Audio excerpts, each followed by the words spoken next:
हरे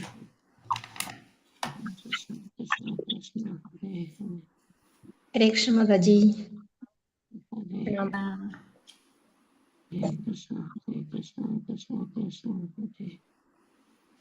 हरे कृष्ण प्रणाम माता जी। हरे कृष्ण। ओम नमो भगवते वासुदेवाय। ओम नमो भगवते वासुदेवाय।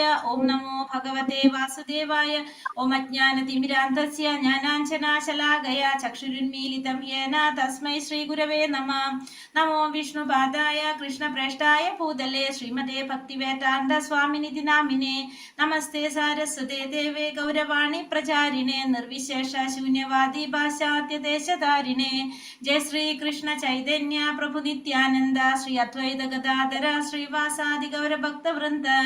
हरे कृष्ण कृष्ण कृष्ण हरे हरे, हरे राम राम राम हरे हरे। ഹരേ കൃഷ്ണ. ശ്രീ ശ്രീ രാധാ ഗോവിന്ദ ടെമ്പിൾ ഇസ്കോൺ മാംഗ്ലൂരിന്റെ ഭഗവത്ഗീത ക്ലാസ്സിലേക്ക് എല്ലാവർക്കും സ്വാഗതം. ഹരേ കൃഷ്ണ. എല്ലാവർക്കും പ്രണാമം. ഹരേ കൃഷ്ണ മാതാജി. ഹരേ കൃഷ്ണ. ഹരേ കൃഷ്ണ മാതാജി പ്രണാമം. ഇപ്പൊ നമ്മളിന്ന് ഒന്നാമത്തെ അധ്യായത്തിന്റെ അടുത്ത ഭാഗമാണ് നമ്മൾ നോക്കാനുള്ളത് അല്ലെ. 1 മുതൽ 22 വരെയുള്ള ശ്ലോകങ്ങൾ നമ്മൾ ഇന്നലെ കണ്ടിട്ടുണ്ടായിരുന്നു. ഭഗവത്ഗീതയുടെ എന്തൊക്കെയാണ് നമ്മൾ മെയിൻ ആയിട്ട് പറഞ്ഞത്? 1 തൊട്ട് 22 വരെയുള്ള ശ്ലോകത്തില് പുണ്യസ്ഥലമായിട്ടുള്ള ആ കുരുക്ഷേത്രത്തില് യുദ്ധത്തിനായിട്ട് ഒന്നിച്ചു വന്നിട്ടുള്ള പാണ്ഡുപുത്രരും തന്റെ മക്കളും എന്ത് ചെയ്തു എന്നാണ് ധൃതരാഷ്ട്ര സഞ്ജയനോട് ചോദിച്ചത് അല്ലെ.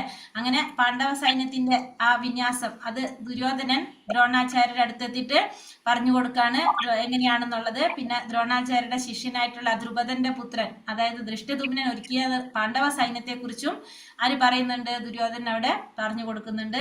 പിന്നെ ആ പാണ്ഡവ സൈന്യത്തിൽ ആരൊക്കെ ഉണ്ടെന്നൊക്കെ എടുത്തു പറയുന്നുണ്ട്. ഭീമനുണ്ട്, അർജുനനുണ്ട്, പിന്നെ യുയുധാനൻ, വിരാടൻ, ദ്രുപദൻ, കാശിരാജാവ്, പുരൂജിത്ത്, കുന്തിഭോജൻ തുടങ്ങിയ മഹാരഥന്മാരൊക്കെ പാണ്ഡവ പക്ഷത്തുണ്ടെന്ന് ദുര്യോധനൻ പറയുന്നുണ്ട്. പിന്നെ നമ്മുടെ സൈന്യത്തില് ദുര്യോധനന്റെ സൈന്യത്തില് ഭീഷ്മരുണ്ട്, കർണനുണ്ട്, കൃപരുണ്ട്, അശ്വത്ഥമാവ്, വികർണൻ തുടങ്ങിയ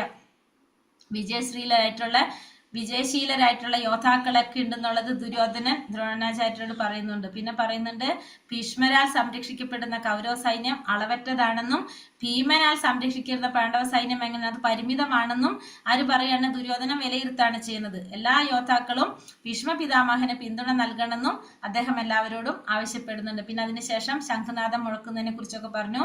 ദുര്യോധനൻ ആഹ്ലാദം പകരുന്ന രീതിയിലാണ് ഭീഷ്മ പിതാമഹൻ ആ സിംഹഗർജനം പോലുള്ള തന്റെ ശംഖ് എടുത്ത് മുഴക്കിയത്. അങ്ങനെ ഇരു സൈന്യത്തിലും എന്ത് സംഭവിച്ചു? വാദ്യഘോഷങ്ങളൊക്കെ മുഴങ്ങി. പിന്നെ കൃഷ്ണനും അർജുനനും വെള്ളക്കുതിരകളെ പൂട്ടിയ ആ ദിവ്യരഥത്തിൽ ഇരുന്നു കൊണ്ട് തങ്ങളുടെ ശംഖുകൾ മുഴക്കി. പാണ്ഡവ പക്ഷത്തെ ശംഖുനാദം കൗരവരുടെ ഹൃദയത്തില് പിളർക്കുന്നതായിട്ട് നമ്മൾ കണ്ടു.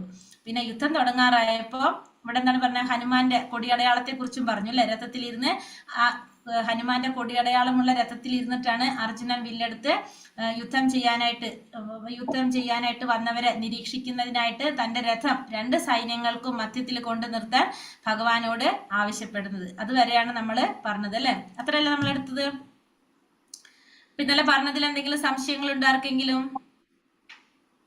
ഓക്കെ ആണോ? അപ്പൊ നമുക്ക് അടുത്ത ഭാഗത്തിലേക്ക് പോകാം.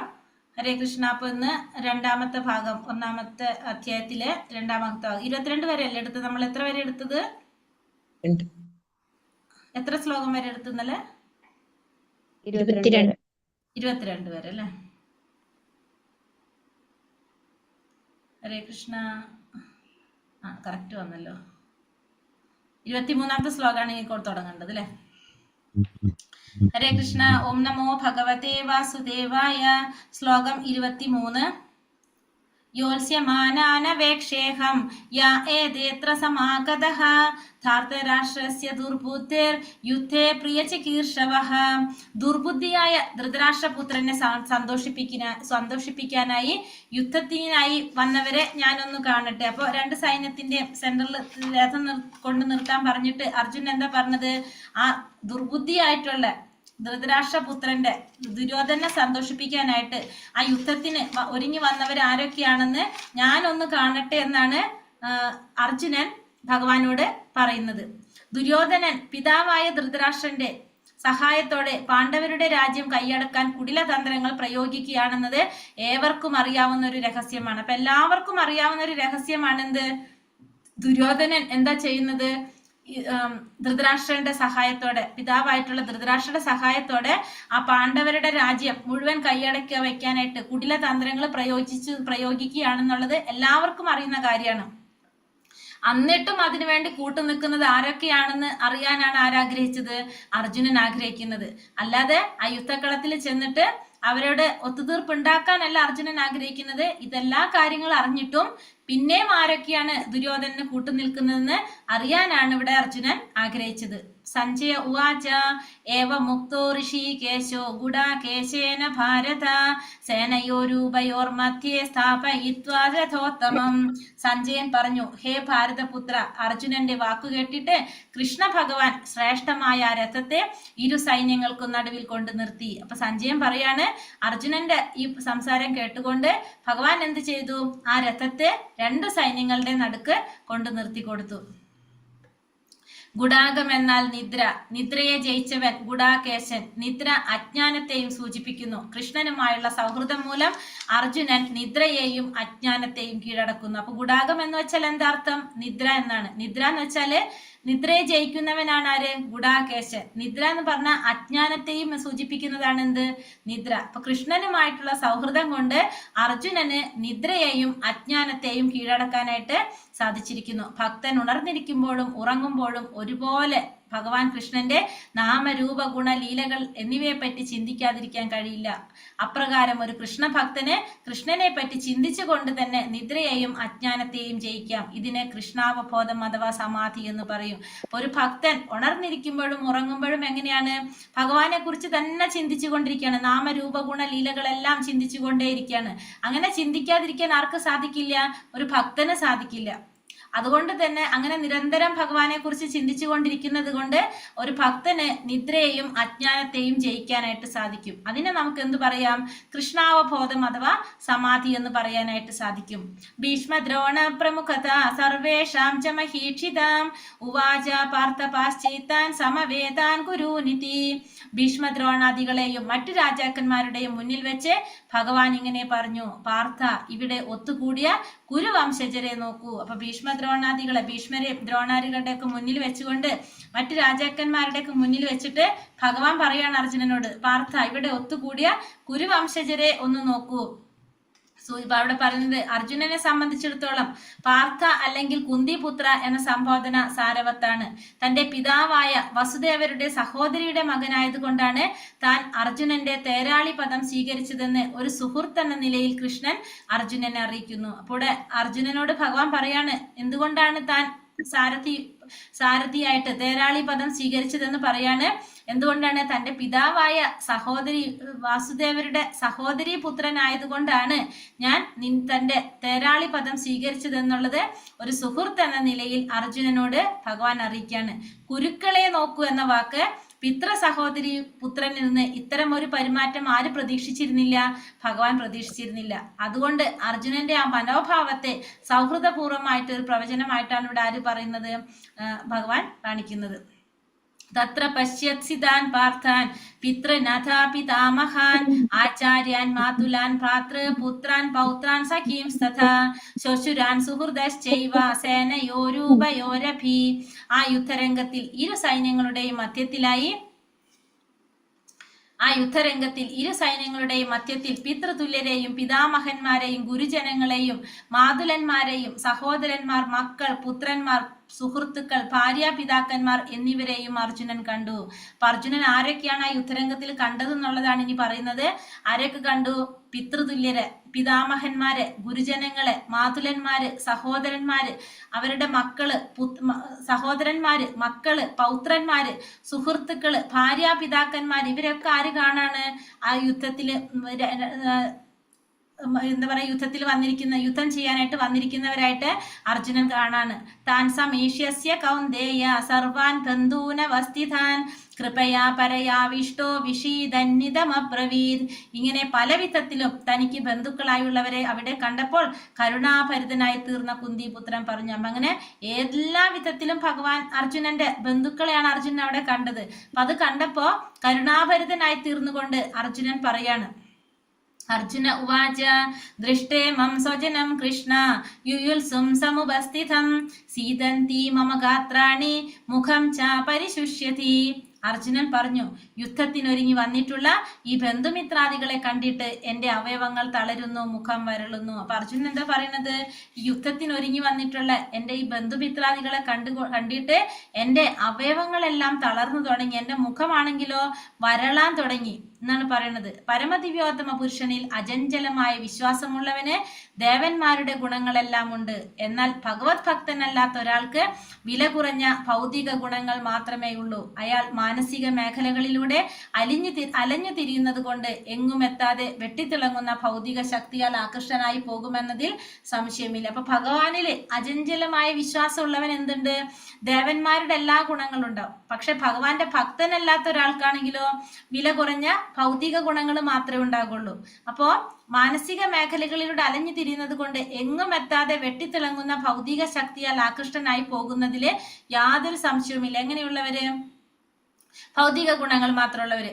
ഇവിടെ ഭാഗവതത്തിൽ പറയുന്നതാണത്. 5-ാം സ്കന്ധം 18-ാം അധ്യായം 12-ാം ശ്ലോകത്തില് അനുകമ്പയും സഹതാപകവും അവർക്കെല്ലാം മരണം അടുത്തതോർത്ത് ഈ പ്രതികരണം ഉണ്ടായത് ദൗർബല്യം കൊണ്ടല്ല, മൃദുല ഹൃദയത്വം കൊണ്ടാണ്. അത് ശുദ്ധനായ ഭഗവത് ഭക്തനിൽ സ്വാഭാവികമാണ്. അപ്പൊ ശുദ്ധനായ ഭഗവത് ഭക്തനായതുകൊണ്ട് അർജുനൻ ഉണ്ടായതാണെന്ത്?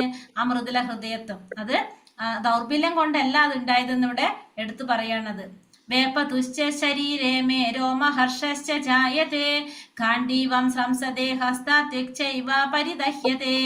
എൻ്റെ ഈ ശരീരം വിറയ്ക്കുകയും രോമാഞ്ചമുണ്ടാവുകയും ചെയ്യുന്നു. എൻ്റെ വില്ല് ഗാണ്ഡീവം കയ്യിൽ നിന്ന് വഴുതുന്നു, തൊലി ചുട്ടുനീറുന്നു. അപ്പൊ അർജുനൻ പറയാണ്, അർജുനന്റെ ശരീരം വിറയ്ക്കാൻ തുടങ്ങി. ഇപ്പൊ കാരണം അർജുനൻ ഇപ്പൊ യുദ്ധത്തിൽ വന്നിരിക്കുന്ന ആരൊക്കെയാണെന്ന് കണ്ടു. അർജുനന്റെ ശരീരം വിറയ്ക്കാൻ തുടങ്ങി, രോമാഞ്ചം ഉണ്ടാകാൻ തുടങ്ങി. അർജുനന്റെ കയ്യിലിരിക്കുന്ന വില്ല്, ആ ഗാണ്ഡീവം, അത് കയ്യിൽ നിന്ന് വഴുതി വീണ് തൊലി ചുട്ടു നീറാനായിട്ടും തുടങ്ങി. ശരീരത്തിന് വിറയും രോമാഞ്ചവും 2 കാരണങ്ങൾ കൊണ്ടുണ്ടാകാം. ഒന്നെന്താണ്? ആധ്യാത്മികമായ ആനന്ദ അനുഭൂതി കൊണ്ട്, പിന്നെ ഭൗതിക സാഹചര്യങ്ങളിൽ നിന്നുളവാകുന്ന ഭയം കൊണ്ട്. ഒന്ന് നമുക്ക് ആധ്യാത്മികമായിട്ട് ആനന്ദം അനുഭവിക്കുമ്പോഴും നമുക്ക് എന്തുണ്ടാവും? ശരീരത്തിന് വിറയലും രോമാഞ്ചം ഉണ്ടാകും. പിന്നെ ഭയം കൊണ്ടും ഉണ്ടാകും. നമുക്ക് ഭൗതിക സാഹചര്യങ്ങളിൽ നിന്നുളവാകുന്ന ഭയം കൊണ്ടും നമുക്ക് ഉണ്ടാകാം. ഗാണ്ഡീവം എന്ന തന്റെ പ്രശസ്തമായ ധനുസ് കയ്യിൽ നിന്നും ഊർന്നു വീഴുന്നതും ഹൃദയത്തിലെ നീറ്റൽ തൊലിപ്പുറത്ത് അനുഭവപ്പെടുന്നതും അദ്ദേഹത്തിനുണ്ടായ അസ്വസ്ഥതയുടെ മറ്റ് ലക്ഷണങ്ങളാണ്. അപ്പോൾ ഈ അസ്വസ്ഥതയുടെ ലക്ഷണങ്ങളായിട്ടാണ് എന്ത് പറയുന്നത്? കയ്യിലുള്ള ഗാണ്ഡീവം അത് ഊർന്നു വീഴുന്നത്, പിന്നെ ഹൃദയത്തിലെ നീറ്റല് തൊലിപ്പുറത്ത് അനുഭവപ്പെട്ടതൊക്കെ അദ്ദേഹത്തിനുണ്ടായ അസ്വസ്ഥതയുടെ മറ്റ് ലക്ഷണങ്ങളാണ്. ഇവയെല്ലാം ജീവിതത്തെക്കുറിച്ചുള്ള ഭൗതിക ചിന്താഗതികൾ മൂലമാണ് ഉണ്ടായത്. അപ്പൊ ഇതൊക്കെ ഉണ്ടായത് എന്തുകൊണ്ടാണ്? ആ ജീവിതത്തെക്കുറിച്ചുള്ള ഭൗതികമായ ചിന്താഗതി കൊണ്ടാണ് ഇതെല്ലാം അർജുനൻ ഉണ്ടായത്. നച ശക്നോമ്യവസ്ഥാതും ഭ്രമതീവാച മേ മനഃ നിമിത്താനി ച പശ്യാമി വിപരീതാനി കേശവ. എനിക്കിപ്പോൾ ഉറച്ചു നിൽക്കാൻ കൂടി സാധിക്കുന്നില്ല. ഞാൻ എന്നെ തന്നെ മറന്നു പോകുന്നു, മനസ്സ് ചുറ്റിക്കറങ്ങുന്നു. അല്ലയോ കൃഷ്ണ, കേശവ, കേശി എന്ന അസുരനെ വധിച്ചവൻ. ദൗർഭാഗ്യ ലക്ഷണങ്ങളാണ് ഞാൻ എമ്പാടും കാണുന്നത്. അപ്പൊ അർജുനൻ പറയാണ് ഭഗവാന്റെ അടുത്ത്, എന്താ പറയണത്? എനിക്കിവിടെ ഉറച്ചു നിൽക്കാൻ കൂടി സാധിക്കുന്നില്ല. എൻ്റെ മനസ്സാണെങ്കിലോ ചുറ്റിക്കറങ്ങാണ്, എന്നെ തന്നെ ഞാൻ മറന്നു പോകാണ്. അപ്പൊ അർജുനൻ പറയണ, കൃഷ്ണ, കേശവ, കേശി എന്ന അസുരനെ വധിച്ചത് കൊണ്ടാണ് ഭഗവാൻ എന്ത് വിളിക്കുന്നത്? കേശവ എന്ന് വിളിക്കുന്നത്. ഞാൻ ചുറ്റും എങ്ങനെയാണ് കാണുന്നത്? ദൗർഭാഗ്യ ലക്ഷണങ്ങളാണ് ഞാൻ ചുറ്റും കാണുന്നത്. ഉറച്ചു നിൽക്കാൻ കൂടി സാധിക്കുന്നില്ല. എന്തുകൊണ്ടാണ്? വികാര വിക്ഷോഭം കൊണ്ട്, ആത്മവിസ്മൃതി, മനോദൗർബല്യം കൊണ്ട് ചിന്തിക്കാണ്. കൃഷ്ണന്റെ ഇച്ഛാനുസരണം അർജുനൻ തന്റെ യഥാർത്ഥത്തിൽ ഉണ്ടാകേണ്ടതായ സ്വാർത്ഥ താല്പര്യങ്ങളിലുള്ള അജ്ഞത പ്രകടിപ്പിക്കുന്നത്. അപ്പൊ ഇവിടെ ഭഗവാൻ ആരാണ്? ഋഷികേശനാണ്. ഭഗവാൻ ആരുടെ ഇന്ദ്രിയങ്ങളെ നിയന്ത്രിക്കാൻ സാധിക്കും? അർജുനന്റെ ഇന്ദ്രിയങ്ങളെ നിയന്ത്രിക്കാൻ സാധിക്കും. അപ്പൊ അർജുനൻ തന്റെ യഥാർത്ഥത്തിൽ ഉണ്ടാകേണ്ടതായ സ്വാർത്ഥ താല്പര്യത്തിലുള്ള അജ്ഞത പ്രകടിപ്പിക്കുന്നു. അപ്പൊ അർജുനൻ ആരാണ് ശരിക്കും? അർജുനൻ ഒരു ജീവാത്മാവായിട്ടാണ് ഇവിടെ പറയുന്നത്, അല്ലെ? അപ്പൊ അർജുനന് യഥാർത്ഥത്തിൽ ഉണ്ടാകേണ്ട സ്വാർത്ഥത ആരോടാണ്? ഭഗവാനോടാണ് ഉണ്ടാകേണ്ടത്. പക്ഷെ അതിലുള്ള അജ്ഞത ഇവിടെ അജ്ഞതയായിട്ടാണ് ഇവിടെ പറയുന്നത്. ഉണ്ടാകേണ്ട സ്വാർത്ഥ താല്പര്യങ്ങളിലുള്ള അജ്ഞത പ്രകടിപ്പിക്കുന്നു. യഥാർത്ഥമായ സ്വാർത്ഥ താല്പര്യം വിഷ്ണുവിൽ അഥവാ കൃഷ്ണനിലാണ് നിലകൊള്ളുന്നത്. ഭക്തനായ ജീവാത്മാവ് ഇത് മറക്കുകയും തന്മൂലം ഭൗതിക ക്ലേശങ്ങൾ അനുഭവിക്കുകയും ചെയ്യുന്നു. അപ്പൊ എല്ലാവർക്കും സ്വാർത്ഥത ആരോടാണ് ഉണ്ടാവേണ്ടത്? ഭഗവാനോട്. എൻ്റെ ഭഗവാനാണ്, അങ്ങനെയാണ് നമ്മൾ ചിന്തിക്കുന്നത്. ചിന്തിക്കണം. അല്ലാണ്ട് എൻ്റെ വീട്, എൻ്റെ കുടുംബം, എൻ്റെ ഭാര്യ, എൻ്റെ ഭർത്താവ്, എൻ്റെ മക്കൾ, അങ്ങനെയല്ല. എൻ്റെ ഭഗവാനാണ്, ഭഗവാനോടാണ് നമുക്ക് എന്ത് വേണ്ടത്? സ്വാർത്ഥത വേണ്ടത്. പക്ഷെ ഭക്തനായ ജീവാത്മാവ് ഈ ഭൗതിക പ്രപഞ്ചത്തിലേക്ക് വരുമ്പോൾ ആ പ്രകൃതിയുടെ ത്രിഗുണങ്ങളുടെ സ്വാധീനം കൊണ്ട് എന്ത് സംഭവിക്കാണ്? തൻ്റെ മൂലസ്വരൂപത്തെ കുറിച്ച് മറന്നു പോകുന്നു. അതുകൊണ്ട് എന്ത് സംഭവിക്കും? ഭൗതിക ക്ലേശങ്ങൾ അനുഭവിക്കേണ്ടതായിട്ട് വരുന്നു. നശ്രേയോനു പശ്യാമി ഹത്വാ സ്വജനമാഹവേ ന കാംക്ഷേ വിജയം കൃഷ്ണ നച രാജ്യം സുഖാനി ച. ബന്ധുക്കളെ യുദ്ധത്തിൽ കൊല്ലുന്നത് കൊണ്ട് എങ്ങനെ എന്ത് ഗുണമുണ്ടാവുമെന്ന് എനിക്ക് മനസ്സിലാവുന്നില്ല കൃഷ്ണ. എനിക്ക് വിജയം ആവശ്യമില്ല, രാജ്യമാകട്ടെ സുഖമാകട്ടെ എനിക്ക് വേണ്ട. അപ്പൊ പറയാണ്, ബന്ധുക്കളെ യുദ്ധത്തിൽ കൊല്ലുന്നത് കൊണ്ട് എനിക്ക് എന്ത് സുഖമാണ് ഉണ്ടാകാൻ പോകുന്നത് അതെനിക്ക് മനസ്സിലാക്കാൻ സാധിക്കുന്നില്ല എന്ന് പറയുന്നത് അർജുനൻ. അപ്പൊ അതില് എന്താ പറയണത്? രാജ്യവും വേണ്ട, എനിക്ക് ഒന്നും വേണ്ട, എനിക്ക് ഒന്നും ആവശ്യമില്ല എന്നാണ് ഇവിടെ ആര് പറയണത്? ഭഗവാനോട് അർജുനൻ പറയുന്നത്. സുഖവും വേണ്ട, രാജ്യവും വേണ്ട, വിജയവും വേണ്ട, എനിക്കൊന്നും വേണ്ട എന്ന് അർജുനൻ ഭഗവാനോട് പറയാണ്. എത്രയും പ്രഭാവപൂർണവും ജ്വലിച്ചു കൊണ്ടിരിക്കുന്നതുമായ ആ സൗരമണ്ഡലത്തിൽ പ്രവേശിക്കാൻ രണ്ട് കൂട്ടർക്കാണ് അർഹതയുള്ളത്. ഒന്നെന്താണ്? ഭഗവാന്റെ നിർദ്ദേശം അനുസരിച്ച് യുദ്ധക്കളത്തിൽ വീണ് മരിക്കുന്നവർക്ക്. അപ്പൊ യുദ്ധക്കളത്തിൽ മരണം സംഭവിച്ചു കഴിഞ്ഞാൽ നേരെ എങ്ങോട്ട് പോകാൻ സാധിക്കും? പുണ്യലോകത്തിലേക്ക്, അതായത് സ്വർഗലോകത്തിലേക്ക് പോകാനായിട്ട് സാധിക്കും. ലൗകിക ജീവിതം ത്യജിച്ച് ആധ്യാത്മിക സംസ്കാരത്തിന് സ്വയം സമർപ്പിച്ചതിന്. പിന്നെ ഈ ഭൗതികമായ ജീവിതം ത്യജിച്ചുകൊണ്ട് ആധ്യാത്മിക സംസ്കാരത്തിന് സ്വയം സമർപ്പിച്ചവനും എന്ത് സാധിക്കും? പുണ്യലോകത്തിലേക്ക് പോകാനായിട്ട് സാധിക്കും. അപ്പൊ വിശപ്പ് തോന്നാത്ത ഒരാൾ ഭക്ഷണം പാകം ചെയ്യാൻ ഇഷ്ടപ്പെടാത്തതുപോലെ നിരാശ കൊണ്ട് കാട്ടിൽ പോയി ഏകാന്ത ജീവിതം നയിക്കാനാണ് ഇവിടെ ആരുദ്ദേശിക്കുന്നത്? അർജുനൻ ഉദ്ദേശിക്കുന്നത്. അതായത് ഭക്ഷണം പാകം ചെയ്യാൻ ഇഷ്ടപ്പെടാത്ത നിരാശ കാട്ടിൽ പോയി ഏകാന്ത ജീവിതം നയിക്കാനും ആര് തയ്യാറാണ്? അർജുനൻ തയ്യാറാണ്. പക്ഷെ അർജുനൻ എന്തിനു തയ്യാറല്ല? യുദ്ധം ചെയ്യാൻ അർജുനൻ തയ്യാറല്ല. ഇവിടെ എന്താ പിന്നെ പറയുന്നത്? കിംനോ രാജേന ഗോവിന്ദ കിം ഭോഗേർജീവിതേന വാ യേഷാമർത്ഥേ കാംക്ഷിതം നോ രാജ്യം ഭോഗാ സുഖാനി ച തമേ ഇവ സ്ഥിതാ യുദ്ധേ പ്രാണാസ്ത്യക്താ ധനാനി ച ആചാര്യ പിതര പുത്രാസ്തതൈവ ച പിതാമഹഃ മാതുലാ ശുശിരാ പൗത്രാ ശ്യാലാ സംബന്ധിനസ്തഥാ ഏതാന്ന ഹന്തുമിച്ഛാമി ഘ്നതോപി മധുസൂദന അപി ത്രൈലോക്യരാജ്യസ്യ ഹേതു കിം नो മഹീ കൃതേ നിഹത്യാഥാർത്ഥരാഷ്ട്രാന്ന കാ പ്രീതി സ ജനാർദ്ദന. ഹേ ഗോവിന്ദ, രാജ്യം കൊണ്ടും ഭോഗങ്ങൾ കൊണ്ടും ജീവിതം കൊണ്ട് തന്നെയും ഞങ്ങൾക്ക് എന്തു പ്രയോജനം? ആർക്ക് വേണ്ടി ഞങ്ങൾ ഇതെല്ലാം ആഗ്രഹിക്കുന്നുവോ അവരെല്ലാം സ്വത്തും പ്രാണനും കൂടി ഉപേക്ഷിക്കാൻ തയ്യാറായി ഇതാ രണാങ്കണത്തിൽ നിൽക്കുന്നു. മധുസൂദന, ഗുരുജനങ്ങൾ, പിതൃപിതാമഹന്മാർ, മക്കൾ, അമ്മാവന്മാർ, ശ്വശുരന്മാർ, ശ്യാലന്മാർ തുടങ്ങിയ ബന്ധുക്കളാണ് ഇങ്ങനെ മുന്നിൽ നിൽക്കുന്നത്. ഞാൻ എന്തിനവരെ കൊല്ലണം?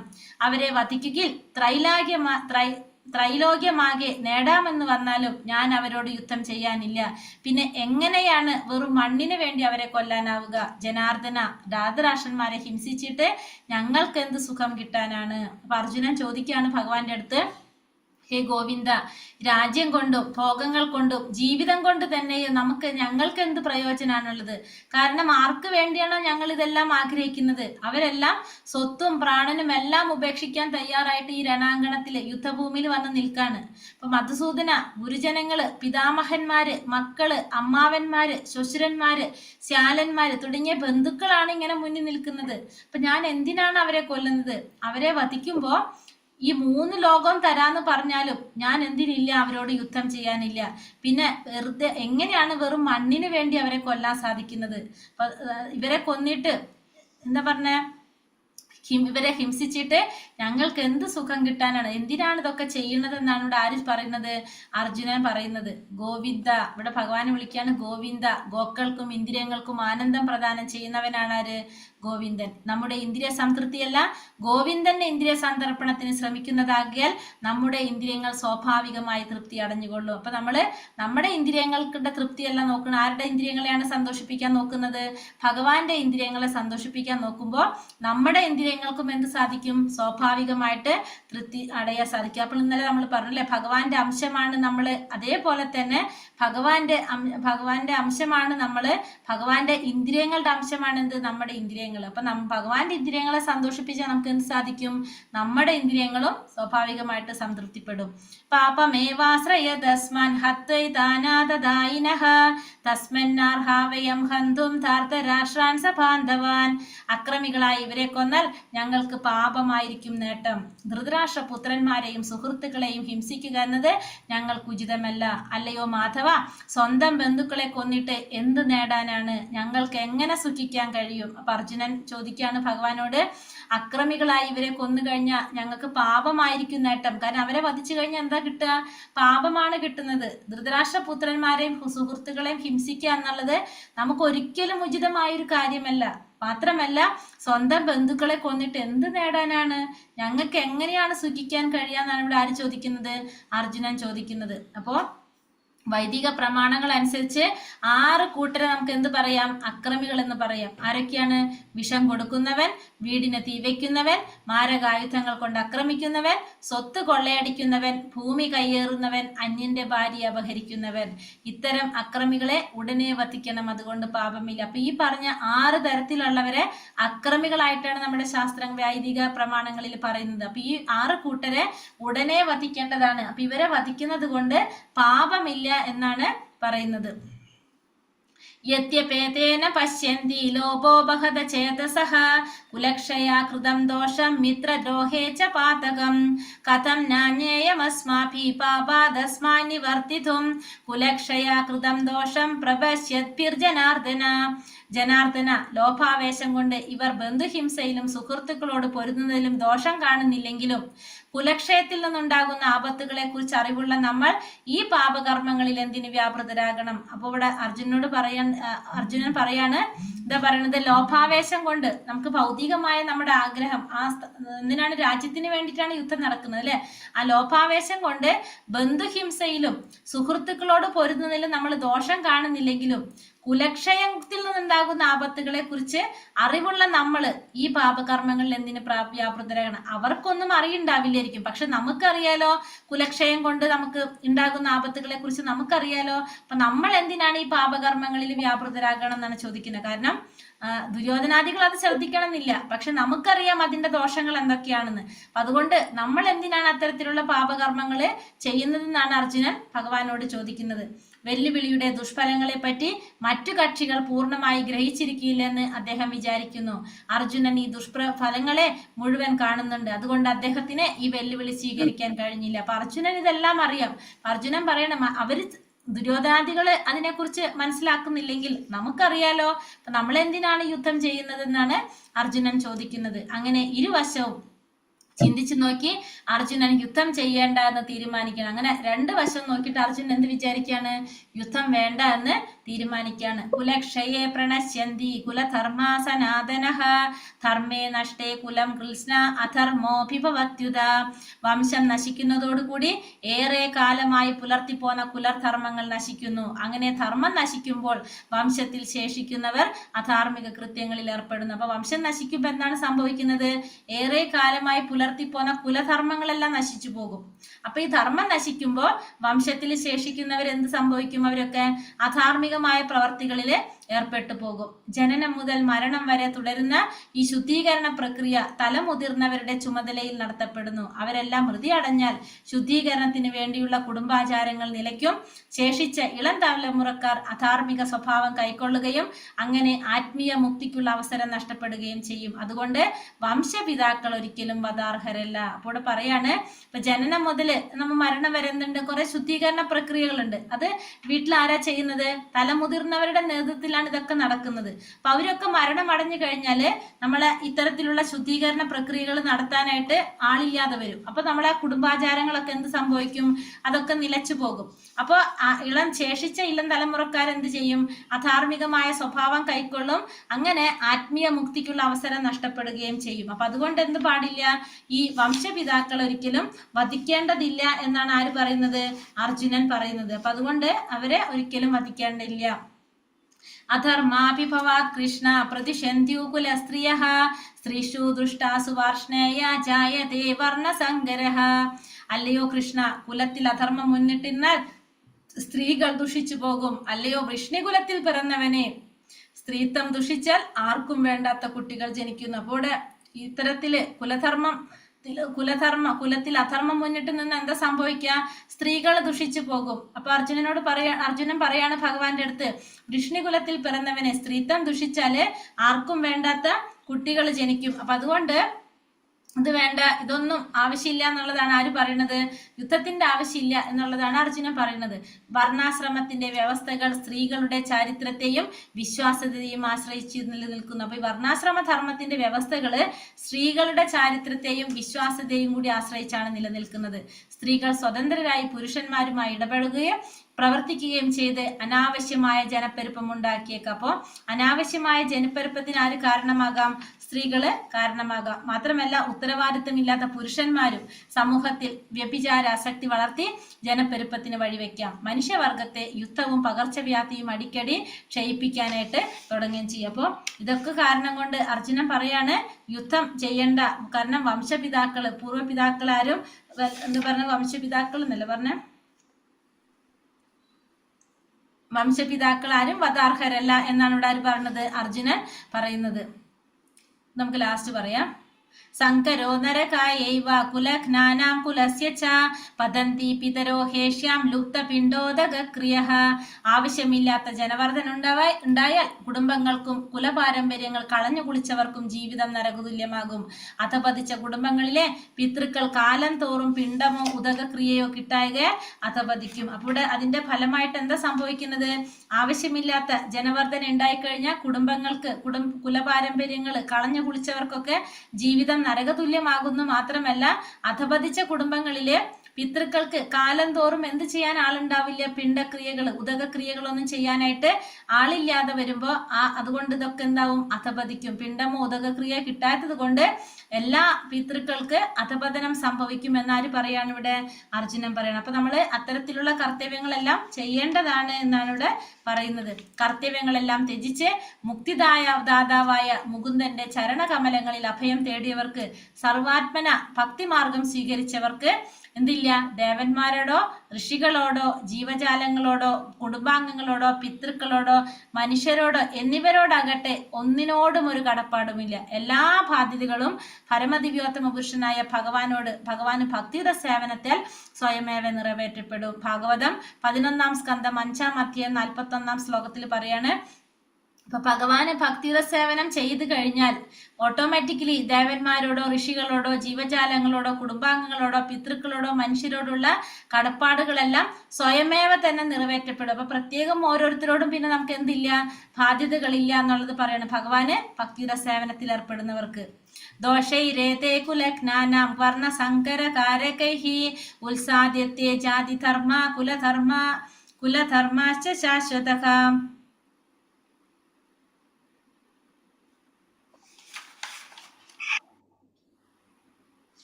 ഒരു മിനിറ്റ്.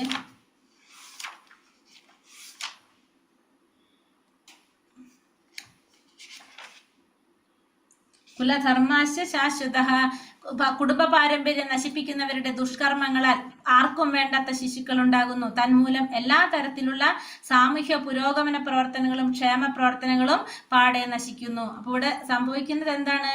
കുലപാരമ്പര്യം നശിപ്പിക്കുന്നവരുടെ ദുഷ്കർമ്മങ്ങളാൽ കൊണ്ട് ആർക്കും വേണ്ടാത്ത ശിശുക്കൾ ഉണ്ടാകും. തന്മൂലം എല്ലാ തരത്തിലുള്ള സാമൂഹ്യ പുരോഗമന പ്രവർത്തനങ്ങളും ക്ഷേമ പ്രവർത്തനങ്ങളെല്ലാം പാടെ നശിച്ചു പോകും. ഉത്സന്ന കുലധർമാണ മനുഷ്യാണാം ജനാർദ്ദന നരകേ നിയതം വാസോ ഭവതീത്യനുശുശ്രുമ. അല്ലയോ ജനാർദ്ദന, കുലധർമ്മങ്ങൾ നശിപ്പിക്കുന്നവർക്ക് എന്നും നരകത്തിൽ ജീവിക്കേണ്ടി വരുമെന്ന് ഗുരുപരമ്പര വഴി അറിഞ്ഞിട്ടുണ്ട്. അപ്പൊ അർജുനൻ പറയുന്നത് എങ്ങനെയാ പറയുന്നത്? ഗുരുപരമ്പര വഴി കേട്ട കാര്യങ്ങളാണ് അർജുനൻ പറയുന്നത്. അതായത് തന്റെ സ്വന്തം അനുഭവത്തെ മുൻനിർത്തിയല്ല അർജുനൻ ഇവിടെ പറയുന്നത്. ആധികാരിക വചനങ്ങളെ പ്രമാണമാക്കിയിട്ടാണ് അർജുനൻ പറയുന്നത്. കാരണം കുലധർമ്മങ്ങൾ നശിപ്പിക്കുന്നവർക്ക് എവിടെയാണ്? നരകത്തിലാണ് ജീവിക്കേണ്ടി വരാന്നുള്ളതാണ് ഗുരുപരമ്പര വഴി അർജുനൻ കേട്ടിട്ടുള്ളത്. അപ്പൊ സ്വന്തം അനുഭവത്തെ മുൻനിർത്തിക്കൊണ്ടല്ല, ആധികാരിക വചനങ്ങളെ പ്രമാണമാക്കിയിട്ടാണ് അർജുനൻ വാദിക്കുന്നത്. അതാണ് ശരിയായ ജ്ഞാനം നേടാനുള്ള മാർഗം. അപ്പൊ അതാണ് നമ്മൾ ശരിയായ അറിവ് നേടുന്നത് എങ്ങനെയാണ്? ആ ഗുരുപരമ്പരയിലൂടെയാണ് നമ്മൾ ആ ഒരു അറിവ് നേടേണ്ടത്. അഹോ ബത്ത മഹത് പാപം കർത്തും വ്യവസിതാ വയം യത്രാജ്യ സുഖലോഭേന ഹന്തും സ്വജനമുദ്യതഃ. കഷ്ടം, എന്തൊരു മഹാപാപത്തിനാണ് നാം ഒരുങ്ങി പുറപ്പെട്ടത്. രാജ്യം നേടി സുഖിക്കാൻ വേണ്ടി സ്വജനങ്ങളെ കൊല്ലുകയോ? അർജുനൻ ചോദിക്കാണ്, നമ്മൾ എന്തൊരു മഹാപാപത്തിനാണ് നമ്മൾ പോവാൻ പോയത്? നമുക്കൊരു രാജ്യം കിട്ടാൻ വേണ്ടിയിട്ട് സ്വന്തം ജനങ്ങളെ കൊല്ലേ? അർജുനൻ അത് ചിന്തിക്കാൻ കൂടി പറ്റുന്നില്ല. യതി മാമ പ്രതീകാരം അശസ്ത്രം ശസ്ത്രപാണയഃ ധാർത്തരാഷ്ട്രേ രണേ ഹന്യുസ്തന്മേ ക്ഷേമതരം ഭവേത്. ധൃതരാഷ്ട്രപുത്രന്മാരോട് പൊരുതുന്നതിൽ ഭേദം നിരായുധനായി പ്രതിരോധത്തിനൊരുങ്ങാതെ നിൽക്കുന്ന എന്നെ അവർ കൊല്ലട്ടെ എന്ന് വെക്കുന്നതാണ്. അപ്പോൾ അർജുനൻ പറയാണ്, ഈ ധൃതരാഷ്ട്രപുത്രന്മാരോട് പൊരുതുന്നതിലും നല്ലത് എന്താണ്? പ്രതിരോധത്തിനൊരുങ്ങാതെ നിരായുധനായിട്ട് കയ്യിൽ ആയുധമില്ലാതെ നിൽക്കുന്ന സമയത്ത് അവരെന്നെ കൊന്നോട്ടെ എന്ന് വെക്കുന്നതാണ് എന്നിവിടെ ആര് പറയുന്നു? അർജുനൻ പറയുന്നു. കാരണം ഒരു ക്ഷത്രിയൻ എന്ന് പറയുമ്പോൾ യുദ്ധം ചെയ്യാൻ താല്പര്യമില്ലാതെ നിൽക്കുകയാണ്, അല്ലെങ്കിൽ കയ്യിൽ ആയുധം ഇല്ലാതിരിക്കുന്ന സമയത്ത് എന്ത് ചെയ്യാൻ പാടില്ല? യുദ്ധം ചെയ്യാൻ പാടില്ല, അല്ലെങ്കിൽ താല്പര്യമില്ലെങ്കിൽ യുദ്ധം ചെയ്യാൻ പാടില്ല. പക്ഷെ അർജുനൻ പറയണ അങ്ങനത്തെ സമയത്തും അവരെന്നെ കൊന്നോട്ടെ, എന്നാലും വിരോധമില്ല, ഞാൻ എന്തിനില്ല? യുദ്ധത്തിനില്ല. ഭഗവാന്റെ ഉത്തമ ഭക്തൻ എന്ന നിലയിൽ സ്വാഭാവികമായ മൃദുല ഹൃദയത്തിന്റെ ലക്ഷണമാണിതല്ല. അപ്പൊ ഇതൊക്കെ എന്താണ് ഇവിടെ? സ്വാഭാവികമായിട്ട് മൃദുല ഹൃദയത്തിന്റെ ലക്ഷണങ്ങളാണ്, ഒരു ഭക്തന്റെ മൃദുല ഹൃദയത്തിന്റെ ലക്ഷണങ്ങളാണ് ഈ പറയുന്നതെല്ലാം. സഞ്ജയ ഉവാച ഏവ മുക്താർജുന സംഖ്യേ രഥോപസ്ഥ ഉപാവിശത് വിസൃജ ശശരം ശാപം ശോക സംവിഘ്ന മാനസഃ. സഞ്ജയൻ പറഞ്ഞു, അർജുനൻ രണാങ്കണത്തിൽ വെച്ച് ഇത്രയും പറഞ്ഞിട്ട് വില്ലും ശരങ്ങളും താഴെയിട്ട് അത്യന്തം ദുഃഖിതനായി തേരിലിരിപ്പായി. അപ്പൊ സഞ്ജയൻ പറയാണ്, അർജുനൻ രണാങ്കണത്തിൽ വെച്ച് ഇത്രയും പറഞ്ഞുകൊണ്ട് വില്ലും ശരങ്ങളും എല്ലാം താഴെയിട്ട് അത്യന്തം ദുഃഖിതനായിട്ട് തേരിലിരിപ്പായി എന്നാണ് ഇവിടെ ആര് പറയുന്നത്? സഞ്ജയൻ പറയുന്നത്. ദയാലുവും മൃദുല ഹൃദയനും ഭഗവത് സേവാ നിരതനുമായ അദ്ദേഹം ആത്മജ്ഞാനത്തിന് അർഹതനാണ്. അപ്പൊ അർജുനൻ ദയാലുവാണ്, മൃദുല ഹൃദയനാണ്, ഭഗവാന്റെ സേവന നിരതനുമായിട്ടുള്ള വ്യക്തിയാണ് അർജുനൻ. അപ്പൊ അതുകൊണ്ട് തന്നെ ആത്മജ്ഞാനം നേടാനായിട്ട് അർഹത ആർക്കുണ്ട്? അർജുനനുണ്ട് എന്ന് പറയുന്നത്. അങ്ങനെ ഒന്നാമത്തെ അധ്യായം കുരുക്ഷേത്ര യുദ്ധക്കളത്തിലെ സൈന്യ നിരീക്ഷണം എന്ന അധ്യായം അവസാനിക്കുകയാണ്. ഇതിൽ കൃഷ്ണനും അർജുനനും ഭീമനും അവരുടെ വ്യത്യസ്ത നാമങ്ങളാണ് ഈ പറയുന്നത്. കൃഷ്ണൻ എന്ന് പറഞ്ഞാല് എല്ലാവരെയും ആകർഷിക്കുന്നവൻ കൃഷ്ണൻ. ഋഷികേശൻ സർവ്വ ഇന്ദ്രിയങ്ങളുടെയും ഉടമയായതുകൊണ്ട് ഭഗവാൻ ഋഷികേശൻ എന്ന് പറയുന്നു. ലക്ഷ്മി ദേവിയുടെ പതിയായതുകൊണ്ട് മാധവൻ എന്നും, ചുതി അഥവാ വീഴ്ച പറ്റാത്തവൻ എന്നുകൊണ്ട് അച്യുതൻ എന്നും, മധുസൂദനൻ മധു എന്ന രാക്ഷസനെ വധിച്ചതുകൊണ്ട് മധുസൂദൻ എന്നും, ഗോക്കൾക്കും ഇന്ദ്രിയങ്ങൾക്കും ആനന്ദം നൽകുന്നത് കൊണ്ട് ഗോവിന്ദൻ എന്നും, വസുദേവ പുത്രനായതുകൊണ്ട് വാസുദേവൻ എന്നും, ദേവകി അമ്മയായി സ്വീകരിച്ചതുകൊണ്ട് ദേവകി നന്ദനൻ എന്നും, വൃന്ദാവനത്തിൽ ബാല്യകാല കേടുകളാൽ യശോദാമ്മയെ ആനന്ദിപ്പിച്ചത് കൊണ്ട് യശോദാനന്ദൻ എന്നും, അർജുനന്റെ തേര് തെളിയിച്ചത് കൊണ്ട് പാർത്ഥസാരഥി എന്നും, കേശി എന്ന അസുരനെ വധിച്ചതുകൊണ്ട് കേശവൻ എന്നും, ജീവജാലങ്ങളുടെ രക്ഷകനായതുകൊണ്ട് ജനാർദ്ദനൻ എന്നും ആരെ വിളിക്കുന്നു? ഭഗവാനെ വിളിക്കുന്നു. പിന്നെ ധനത്തെ ജയിച്ചവനായതുകൊണ്ട് അർജുനന് ധനഞ്ജയൻ എന്നൊരു പേരുണ്ട്. കുന്തി ദേവിയുടെ പുത്രനായതുകൊണ്ട് പാർത്ഥൻ എന്നും, നിദ്രയെ ജയിക്കാൻ സാധിച്ചതുകൊണ്ട് ഗുഡാകേശൻ എന്ന പേരും ആർക്കുണ്ട്? അർജുനനുണ്ട്. പിന്നെ ഭീമൻ വീര്യശാലികൾക്ക് മാത്രം സാധിക്കാവുന്ന ധീരകൃത്യങ്ങൾ ചെയ്യാനും വളരെ കൂടുതൽ ഭക്ഷിക്കാനും കഴിവുള്ളത് കൊണ്ട് ഭീമന് മൃഗോദരൻ എന്നും അറിയപ്പെടുന്നു. ഇത് ഓരോരുത്തരുടെ നാമങ്ങൾ പറയാണ്. ഹരേ കൃഷ്ണ കൃഷ്ണ കൃഷ്ണ ഹരേ ഹരേ, ഹരേ രാമ രാമ രാമ ഹരേ ഹരേ. ഒരു മിനിറ്റ്, നമുക്കൊരു സ്ലൈഡ് ഇതും കൂടി പറഞ്ഞിട്ട് നമുക്ക് ഇതില് മനുസ്മൃതിയില് നമ്മളെ ഷോഡശ സംസ്കാരത്തെ കുറിച്ചാണ് ഇവിടെ പറയുന്നത്. അപ്പൊ നമ്മള് 16 സംസ്കാരങ്ങൾ, ഷോഡശ സംസ്കാരങ്ങൾ മനുസ്മൃതിയിൽ പറയുന്നതാണിത്. ഈ പറഞ്ഞ 16 പ്രധാനപ്പെട്ട 16 ശുദ്ധീകരണ പ്രക്രിയകൾ അല്ലെങ്കിൽ 16 സംസ്കാരങ്ങൾ എന്ന് പറയാം. നമ്മുടെ മനുഷ്യ ജീവിതത്തിന്റെ വിവിധ ഘട്ടങ്ങളെ ശുദ്ധീകരിക്കുന്നതിനായിട്ട് നിശ്ചയിച്ചിട്ടുള്ളതാണ് ഈ 16 സംസ്കാരങ്ങള്. ഇതിൽ ഒന്നാമത്തെ പറയുന്നത് ഗർഭാധനം. ഗർഭാധനം എന്ന് വെച്ചാല് നല്ലൊരു സന്താനത്തെ ലഭിക്കാനായിട്ട് ഗർഭധാരണത്തിന് മുമ്പ് ദമ്പതികൾ നടത്തുന്ന ചടങ്ങാണ് എന്ത്? ഗർഭാധനം എന്ന് പറയുന്നത്. രണ്ടാമത്തത് പുംസവനം. പുംസവനം എന്ന് വെച്ചാല് ആ ഗർഭസ്ഥ ശിശുവിന്റെ ഗർഭത്തിന്റെ 3-ാം മാസത്തിൽ നടത്തുന്നത്. ആ ഗർഭസ്ഥ ശിശുവിന്റെ ശാരീരികമായിട്ടും മാനസികമായിട്ടും ആരോഗ്യത്തിനായിട്ട് ആ ഗർഭധാരണത്തിന്റെ 3-ാം മാസത്തിൽ നടത്തുന്ന ചടങ്ങാണ് എന്ത്? പുംസവനം എന്ന് പറയുന്നത്. പിന്നെ സീമന്തം. സീമന്തം എന്ന് വെച്ചാല് കുഞ്ഞ് ജനിക്കുന്നതിന് മുമ്പ് അമ്മയുടെ സംരക്ഷണത്തിന് വേണ്ടിയിട്ട്, ഗർഭിണിയായിട്ടുള്ള അമ്മയുടെയും ജനിക്കാനിരിക്കുന്ന കുഞ്ഞിന്റെയും സംരക്ഷണത്തിനും സമാധാന സന്തോഷത്തിനൊക്കെ വേണ്ടിയിട്ട് നടത്തപ്പെടുന്ന ചടങ്ങാണ് എന്ത്? സീമന്തം. അപ്പൊ ഈ 3 ചടങ്ങുകൾ നടത്തുന്നത് കുട്ടി ജനിക്കുന്നതിന് മുമ്പ് നടക്കുന്ന ചടങ്ങുകളാണ്. ഇനി 4-മത്തത് ജാതകർമ്മം. കുട്ടി ജനിച്ച ഉടനെ കുട്ടിയുടെ ബുദ്ധി വികാസത്തിനും ആയുസ്സിനുമായിട്ട് നടത്തുന്ന ചടങ്ങാണ് എന്ത്? ജാതകർമ്മം എന്ന് പറയുന്നത്. ഇനി അടുത്തത് നാമകരണം. നാമകരണം കുട്ടിയെ പേരിടുന്ന ചടങ്ങ്. അതാണ് കുട്ടി ജനിച്ച ശേഷം പേരിടുന്നതിനായിട്ട് ഒരു പ്രത്യേക ചടങ്ങ് നടത്തുന്നതാണ് എന്ത്? നാമകരണം. പിന്നെ വന്നിട്ട് നിഷ്ക്രമണം. നിഷ്ക്രമണം എന്ന് വെച്ചാൽ കുഞ്ഞിന് ആദ്യമായിട്ട് വീടിനെ പുറത്ത് കൊണ്ടുപോകുന്ന ചടങ്ങിന് നിഷ്ക്രമണം എന്ന് പറയും. പിന്നെ അന്നപ്രാശനം, കുട്ടിക്ക് ആദ്യമായിട്ട് ചോറ് കൊടുക്കുക, ഹരപദാർത്ഥം കൊടുക്കുന്ന ആ ചടങ്ങാണ് എന്ത്? അന്നപ്രാശനം എന്ന് പറയുന്നത്. അന്നപ്രാശനം കഴിഞ്ഞാൽ ചുടാകരണം. ചുടാകരണം എന്ന് വെച്ചാൽ കുട്ടിയുടെ തലമുടി ആദ്യമായിട്ട് മുടി മുറിക്കുന്ന ചടങ്ങിന് ചുടാകരണം എന്ന് പറയും. പിന്നെ കർണവേദം, ആദ്യമായിട്ട് ഔപചാരികമായിട്ട് കുട്ടിയുടെ ചെവി തുളയ്ക്കുന്ന ചടങ്ങാണ് എന്ത്? കർണവേദം എന്ന് പറയുന്നത്. പിന്നെ വന്നിട്ട് വിദ്യാരംഭം, കുട്ടി ആദ്യമായിട്ട് അക്ഷരങ്ങൾ എഴുതാൻ പഠിപ്പിക്കുന്ന ആ വിദ്യാഭ്യാസത്തിലേക്ക് നയിക്കുന്ന ചടങ്ങിന് വിദ്യാരംഭം എന്ന് പറയും. പിന്നെ ഉപനയനം, വിദ്യ അഭ്യസിക്കാനായിട്ട് ഒരു ഗുരുവിന്റെ അടുത്തേക്ക് പോകുന്നതിന് മുമ്പ് പൂണൂല് ധരിക്കുന്ന ചടങ്ങ്, അതാണ് എന്ത്? ഉപനയനം എന്ന് പറയുന്നത്. പിന്നെ പ്രൈശർത്ഥം, ഓരോ വർഷവും പഠനത്തിന് മുമ്പ് ശേഷവും നടക്കുന്ന ചടങ്ങാണ് എന്ത്? പ്രൈശർത്ഥം എന്ന് പറയുന്നത്. കേശന്തം. കേശന്തം എന്ന് പറഞ്ഞാൽ അല്ലെങ്കിൽ ഋതുശുദ്ധി എന്ന് പറഞ്ഞാൽ ആൺകുട്ടികൾ ആദ്യമായിട്ട് ക്ഷൗരം ചെയ്യുന്നതിന് കേശന്തം എന്ന് പറയും. പെൺകുട്ടികൾക്ക് ആദ്യത്തെ ആർത്തവചക്രം വരുന്നതിന് ഋതുശുദ്ധി എന്ന് പറയും. പിന്നെ അടുത്തത് സമവർത്തനം, അതായത് വിദ്യാർത്ഥി ജീവിതത്തിന്റെ അവസാനം, ബ്രഹ്മചര്യം അവസാനിപ്പിച്ച് മടങ്ങി, അതായത് ഗുരുവിന്റെ അടുത്ത് നിന്ന് മടങ്ങി വരുന്ന ചടങ്ങാണ് എന്ത്? സമവർത്തനം എന്ന് പറയുന്നത്. അടുത്തത് വിവാഹം, ഗൃഹസ്ഥാശ്രമത്തിലേക്ക് പ്രവേശിക്കുന്ന ആ നടത്തുന്ന ചടങ്ങാണ് എന്ത്? വിവാഹം. ലാസ്റ്റ് അന്ത്യേഷ്ടി, ജീവിതത്തിന്റെ അവസാനത്തിൽ നടത്തുന്ന അന്ത്യകർമ്മങ്ങൾ, സംസ്കാരം, അതാണ് എന്ത്? അന്ത്യേഷ്ടി, അന്ത്യ സംസ്കാരം എന്ന് പറയുന്നത്. അപ്പോൾ ഇതിൽ ശരിക്കും പറഞ്ഞാൽ 40 സംസ്കാരങ്ങളുണ്ട്. പക്ഷെ അതിൽ പ്രധാനപ്പെട്ടതായിട്ട് പറയുന്നത് ഈ 16 സംസ്കാരങ്ങളെ കുറിച്ചാണ്. ഷോഡശ സംസ്കാരങ്ങൾ എന്ന് പറയും. ശുദ്ധീകരണ പ്രക്രിയകൾ, അതാണ് ഇവിടെ പറയുന്നത്. ഹരേ കൃഷ്ണ കൃഷ്ണ കൃഷ്ണ ഹരേ ഹരേ, ഹരേ രാമ രാമ രാമ ഹരേ ഹരേ. വഞ്ചാകൽപതരുപേശ്ച കൃപാ സിന്ധോഭ്യേവ ച പതിതാനാം പാവനേഭ്യോ വൈഷ്ണവേഭ്യോ നമോ നമഃ. അനന്തകോടി വൈഷ്ണവ ഭക്തവൃന്ദി കി ജയ്, ശ്രീല പ്രഭുപാദി കി ജയ്, ഗുരുദേവ് കി ജയ്, നിതായ് ഗുരു പ്രമാനന്ദേ. ഹരി ഹരി ബോൽ. ഹരേ കൃഷ്ണ. എല്ലാവർക്കും നന്ദി. എല്ലാവരും സുഖമായിരിക്കുക, സന്തോഷമായിരിക്കുക. ഹരേ കൃഷ്ണ.